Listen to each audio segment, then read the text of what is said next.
Greece has been that although they have put into legal framework most of these decisions to do austerity, they haven't actually implemented them in real time.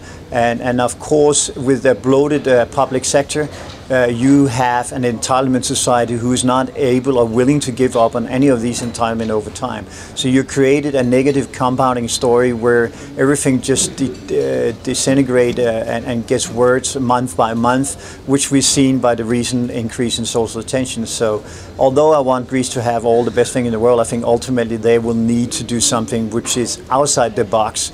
If they move from the role of unwilling, that will probably mean they will move to a role of actually leaving for a short period or medium-term period the euro. All the indication now indicates that Europe, the rest of Europe, is so desperate for Greece to continue as if nothing has happened, and so it's very likely that will be paid out over the next week.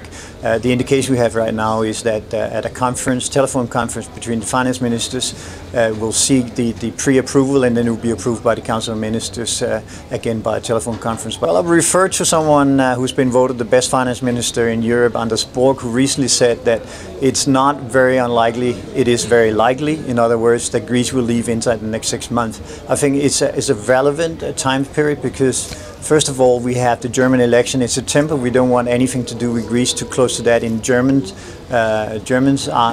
opinion polls and for Merkel to deal with.